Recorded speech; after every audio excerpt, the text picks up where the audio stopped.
মধ্যপ্রাচ্যের মরুভূমি পেরিয়ে দক্ষিণ এশিয়ার কূটনৈতিক মানচিত্রে ঝড় তুলল নতুন এক চুক্তি। পাকিস্তান ও সৌদি আরবের মধ্যে স্বাক্ষরিত প্রতিরক্ষা সহযোগিতা চুক্তি যেন নিছক কোনো আনুষ্ঠানিক ঘটনা নয়, বরং আঞ্চলিক রাজনীতিতে অদৃশ্য এক দাবার চাল।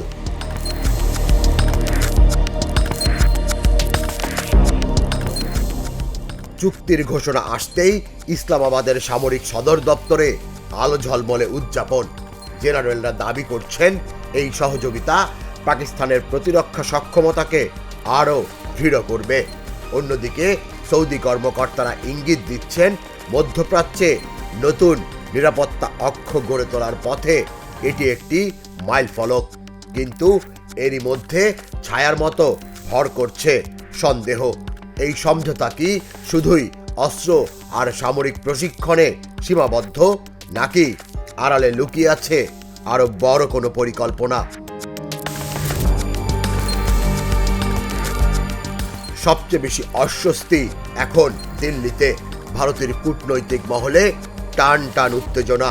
উচ্চ পর্যায়ের বৈঠকে প্রশ্ন ঘুরছে, সৌদি যদি পাকিস্তানের মিসাইল প্রযুক্তি বা পারমাণবিক নিরাপত্তা কৌশলে হাত বাড়ায়, তবে কি উপসাগর থেকে কাশ্মীর পর্যন্ত এক নতুন চাপ সৃষ্টি হবে?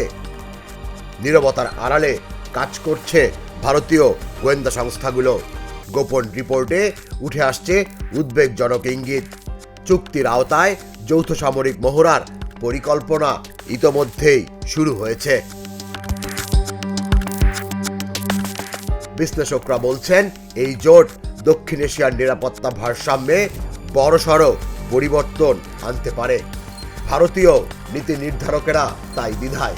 সৌদি আরবের সঙ্গে দীর্ঘদিনের অর্থনৈতিক সম্পর্ককে অক্ষুণ্ণ রেখে কি এই সামরিক অক্ষ ঠেকানো সম্ভব?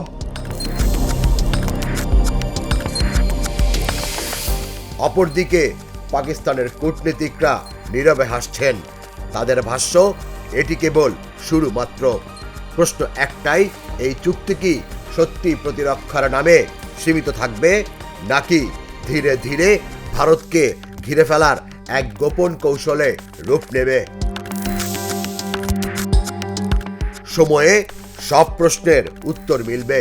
তবে দিল্লির বাতাসে ছড়িয়ে পড়েছে অদৃশ্য এক শীতল স্রোত, যা আসন্ন ভূ রাজনৈতিক ঝড়ের পূর্বাভাস দিচ্ছে। তুষার ইসলাম, জাগো নিউজ।